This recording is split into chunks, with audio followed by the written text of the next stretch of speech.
किया मैंने।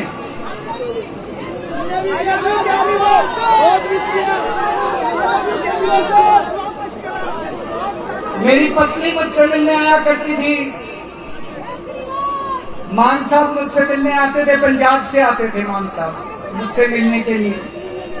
सौरभ भारद्वाज हमारे कैबिनेट मिनिस्टर हैं, ये मुझसे मिलने आते थे, मुझसे पूछते थे कैसी तबीयत है। मैं उनको यही कहता था मेरी तबीयत छोड़ो, मेरे दिल्ली वालों की कैसी तबीयत है। दिल्ली वालों को कोई तकलीफ तो नहीं हो रही।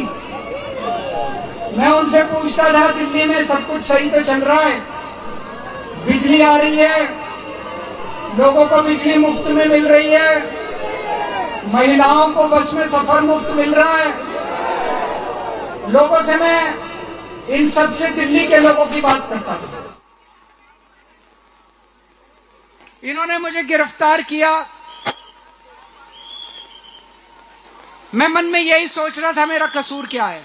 मैं तो एक छोटा सा आदमी हूं, बहुत छोटा सा आदमी हूं मैं, और एक छोटी सी पार्टी है हमारी, 2 राज्यों के अंदर पार्टी है। ये लोग तो बहुत बड़े हैं, बहुत ताकतवर लोग हैं ये लोग तो। मेरा कसूर यही है ना कि मैंने दिल्ली वालों के लिए अच्छे स्कूल बना के दिए।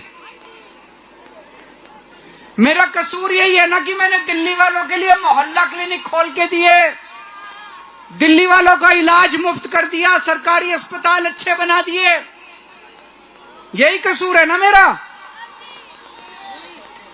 आप लोगों के लिए मैंने दिल्ली के अस्पतालों में फ्री इलाज, फ्री दवाइयों का इंतजाम किया, लेकिन जब मैं तिहाड़ गया, मेरी दवाई इन लोगों ने 15 दिन के लिए बंद कर दी। मैं शुगर का पेशेंट हूं, रोज 52 यूनिट इंसुलिन लेता था मैं जब बाहर था। वहां पे इन लोगों ने मेरा इंसुलिन भी बंद कर दिया। मेरा कसूर यह है कि जब हमारी सरकार बनी थी 2015 में, उस टाइम 10-10 घंटे के पावर कट लगते थे दिल्ली में। मेरा कसूर यह है कि आज मैंने 24 घंटे बिजली कर दी दिल्ली के अंदर। ये लोग ये सब कुछ बंद करना चाहते हैं, ये सब बंद करना चाहते हैं, दिल्ली सरकार को ठप करना चाहते हैं। इन्होंने मनीष सिसोदिया को जेल में भेज दिया। मनीष सिसोदिया वो शख्स है जिसने 75 साल, आजाद भारत के 75 साल में पहला एक शख्स आया जिसने सरकारी स्कूलों की काया पलट दी। उसे तो यूनियन गवर्नमेंट में शिक्षा मंत्री, देश का शिक्षा मंत्री बना देना चाहिए था। इन्होंने सतिंदर जैन को जेल में भेज दिया। सतिंदर जैन वो शख्स है जिसने दिल्ली के सारे अस्पताल और मोहल्ला क्लिनिक बनवाए, अस्पतालों की काया पलट दी, आपका इलाज फ्री करा दिया। ये लोग वो काम नहीं करते। अरे असली जनतंत्र तो वो है, असली राजनीति तो वो है। मैंने अगर 500 स्कूल बनवाए, आप 5000 स्कूल बना के दिखाओ, इसमें बड़प्पन है आपका। आपका बड़प्पन इस बात में नहीं है कि केजरीवाल ने 500 स्कूल बनाए, इसको स्कूल बनाने से रोको। आपका बड़प्पन इस बात में है कि आप तो देश के प्रधानमंत्री हो। केजरीवाल 500 स्कूल दिल्ली में बना रहा है, पूरे देश के अंदर 5 लाख स्कूल बनाओ, इसमें बड़प्पन है आपका। ये हमारे काम रोकना चाहते हैं। ये देश के लिए अच्छी बात नहीं है, ये तानाशाही है, और इसी तानाशाही के खिलाफ लड़ना है हम लोगों को, और इसी तानाशाही के खिलाफ लड़ रहा हूं आज मैं तन मन धन से संघर्ष कर रहा हूं इस तानाशाही के खिलाफ। लेकिन मुझे आप लोगों का साथ चाहिए, आप लोगों का सहयोग चाहिए।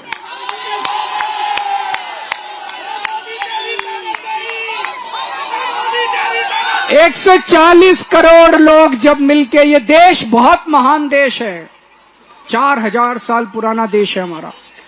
बहुत बड़े बड़े तानाशाह आए जिन्होंने इस देश के ऊपर तानाशाही करने की कोशिश की, लेकिन इस देश ने कभी कबूला नहीं किसी तानाशाह को। किसी तानाशाह की तानाशाही नहीं चलनी चाहिए इस देश की जनता ने। जितने तानाशाह जनता ने उखाड़ के उनका तख्ता पलट दिया। आज अपने को, देश को तानाशाही से बचाना है।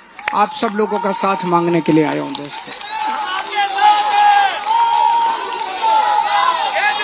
दोस्तों, मेरे को 20 घंटे हो गए जेल से बाहर आए हुए।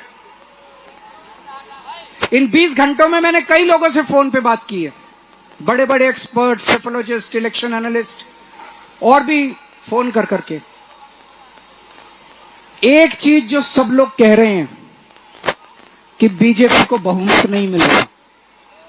हरियाणा में इनकी सीटें कम हो रही हैं, राजस्थान में इनकी सीटें कम हो रही हैं, कर्नाटक में इनकी सीटें कम हो रही हैं, महाराष्ट्र में इनकी सीटें कम हो रही हैं, बंगाल में इनकी सीटें कम हो रही हैं, बिहार में इनकी सीटें कम हो रही हैं, यूपी में इनकी सीटें कम हो रही हैं, पंजाब से सफाया हो रहा है, और दिल्ली में सारी सीटों पे साफ हो रहे हैं।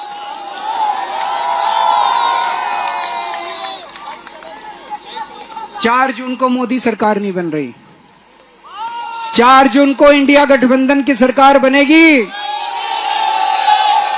और उस सरकार के अंदर आम आदमी पार्टी शामिल होगी। आम आदमी पार्टी दिल्ली, पंजाब, आम आदमी पार्टी शामिल होगी। दिल्ली को पूर्ण राज्य का दर्जा दिला के रहेंगे दोस्तों, दिल्ली पूर्ण राज्य बनेगा। आप लोगों से आज मैं सहयोग चाहता हूं।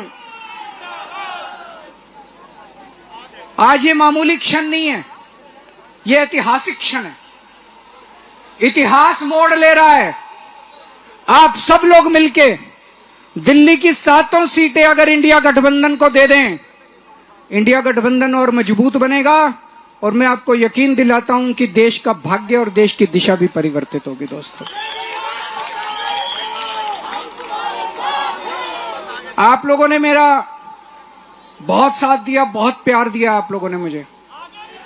पिछले जन्म में मैंने बहुत पुण्य किए होंगे, जो आप लोगों का इतना प्यार, इतनी मोहब्बत मिल रही है। अपने आप को बहुत सौभाग्यशाली समझता हूं। आज भी इतनी भारी संख्या में आप सब लोग आए हैं, आपका तहे दिल से बहुत बहुत शुक्रिया। भारत